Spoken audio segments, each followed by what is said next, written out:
reglamentos. Quiere decir que en México, desde el punto de vista de los poderes constitucionales, no hay manera para poder contrapesar a este oligopolio, y para muchos analistas y observadores, los tribunales pues se doblaron ante el poder de las televisoras. Yo solo lo estoy ilustrando desde la parte electoral. Ahora, desde otra parte, digamos, en la conformación de poderes mediáticos locales, regionales, o que pudieran contrapesar a este oligopolio ya consolidado, la verdad lo veo muy complicado, lo veo muy difícil, fundamentalmente porque hay un emparentamiento, ahí sí, muy claro y obvio, entre el oligopolio y la clase política. No hay ningún tipo de choque. Déjenos hacer, permítanme hacer un corte más, nos quedamos con esto, ya volvemos, estamos hablando sobre Estado, sociedad civil y ciudadanía, ya volvemos.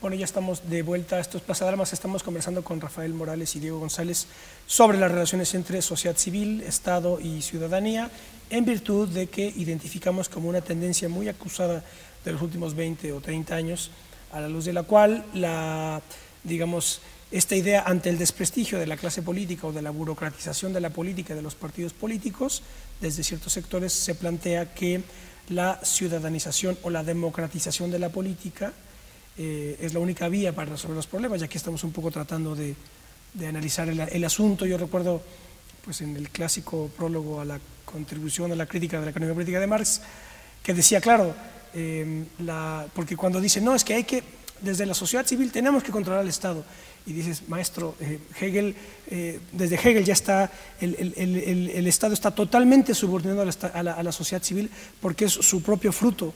Y Marx, en la contribución y en la crítica de la filosofía del derecho de Hegel, dice, claro, es que además la sociedad civil, la anatomía es la economía política. En el fondo, cuando se habla de sociedad civil, de lo que se está hablando, dicho por Marx, es de economía política, de tal suerte que tan sociedad civil, y esto luego yo lo digo en foros y no les gusta, pero claro, no les gusta, pero yo digo, tan sociedad civil es Televisa como un cártel de narcotráfico, porque forman parte de la economía política, esto fue al margen de la ley, es decir, son poderes reales de la economía política que conforman bloques de poder que se tienen que articular en una trabazón, en un equilibrio con el Estado, ¿no? Y entonces dicen, no les gusta, porque no, la sociedad civil soy yo y soy el ciudadano, el ciudadano bueno, etcétera. Y ese es el asunto, que no se trata de buenos o malos, sino de intereses y de dialéctica de poder, digamos, de realpolitik, quiero decir. El tema es que a veces las burocracias estas, en representación de estos sectores, quedan viejas, son anacrónicas. Y me parece que ahí, vuelvo a lo mismo del principio, ahí es donde el reclamo se plantea, donde la sociedad civil irrumpe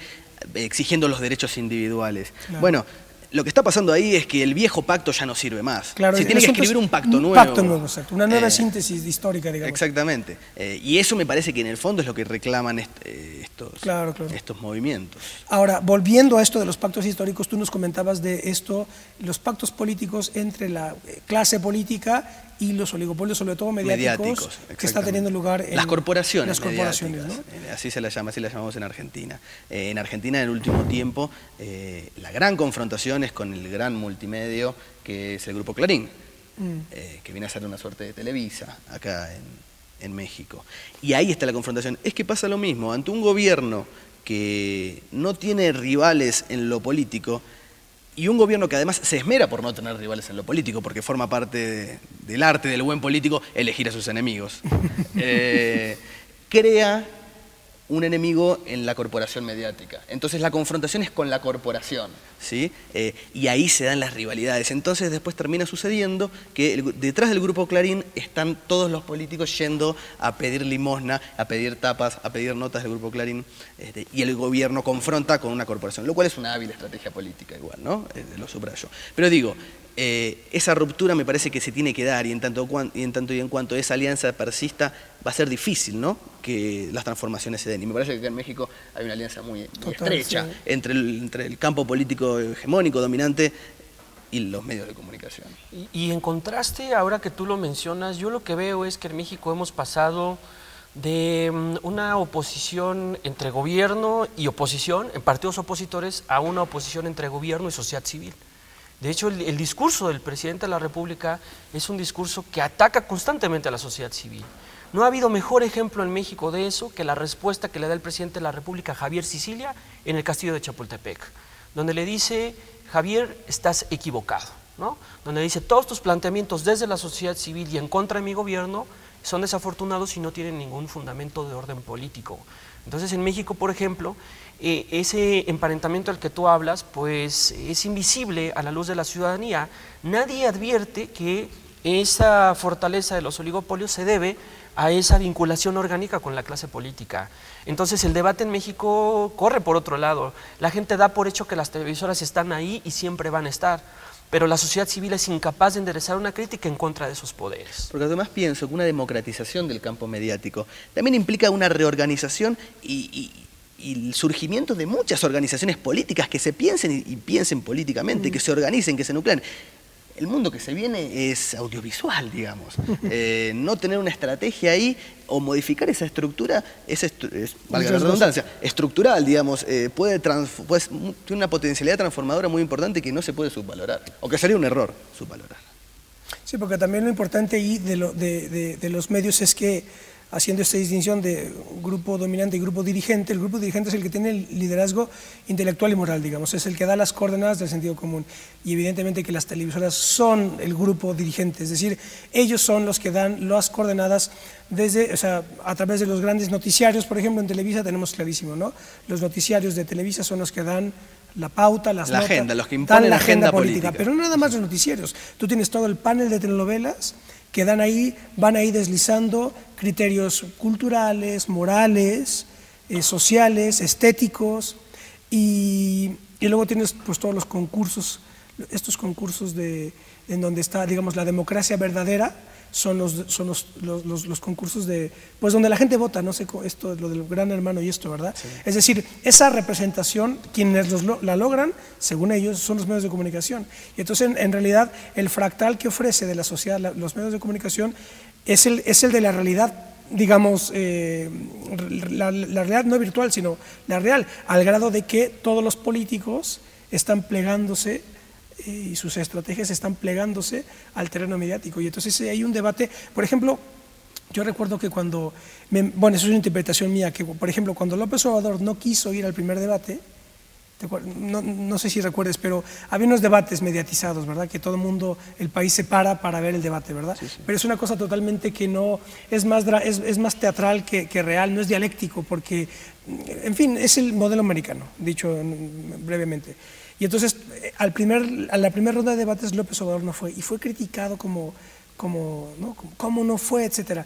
Pero yo creo que una interpretación posible es, claro, es que él está tratando de romper eso de no sucumbir a esas estrategias que son diseñadas desde el ámbito mediático. Eso es una interpretación, no sé si me equivoque, pero... Lo que hay que tener una estrategia mediática, estoy seguro. Claro, sí.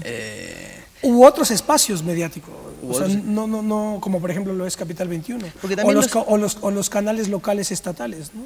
Los espacios comunitarios, espacios para las universidades, espacios para diferentes tipos de organizaciones, son buenos caldos de cultivo para que existan exactamente organizaciones, con vocación política, con ambición, con expectativa y perspectiva política. Es un buen semillero, es un buen...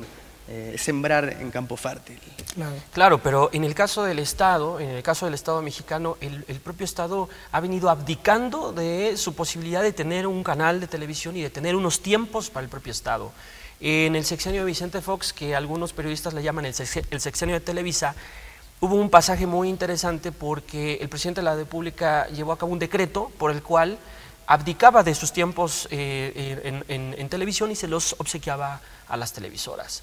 Entonces venimos viendo en México una abdicación justamente por parte del Estado ante el poder de las televisoras para poderse congraciar con estas, pero no vemos una estrategia tipo Chávez, por ejemplo, donde a través de Telesur pues haya toda una estructura mediática para justamente competir contra la promoción de este sentido común despolitizante y banal de la política que hacen las televisoras emparentadas con la clase política. Entonces en México es absurdo porque el propio Estado no se ha encargado de generar las condiciones para que en el futuro tenga el control inclusive sobre su propia agenda de gobierno, sobre su propia agenda política, porque esta está en manos de los oligopolios. Si yo trabajo en la radio pública de Argentina, es la radio estatal, Y a veces da la sensación, ¿no?, que uno es un espadachín en contra de un ejército, contra el campo privado. Pero es necesario tener una estrategia mediática por parte del Estado. Que el Estado se manifieste, que el Estado debata agenda, que el Estado se instale. Y el canal tiene que ser de calidad, y el canal tiene que ser... no mera propaganda, tampoco hay que caer en la propaganda porque es un error, porque se incurre en otro error que no hace más también que, volvemos al mismo debate inicial, alejar a esa ciudadanía que ve una burocracia vetusta, una burocracia vieja. Si en el canal o en la radio hay simplemente soldados y propagandistas, motiva también ese alejamiento. Pero digo, es una buena estrategia necesaria, que creo que los gobiernos tienen que tener. Sí, sin duda. Bueno, les agradezco muchísimo, Diego, Rafael, que nos hayan acompañado en esta ocasión. Por favor, muchas gracias a vos. Interesantísima charla. Gracias, Ismael. Y nada más recordar quizá que, en fin, no se trata aquí de desestimar o desincentivar la participación ciudadana, sino simplemente recordarles, como Trotsky decía, aunque a ustedes no les importe la política, ustedes sí le importan a ella, ¿verdad?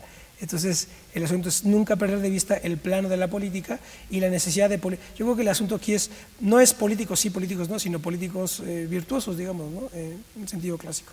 Muy bien, nos vemos la próxima. Hasta pronto.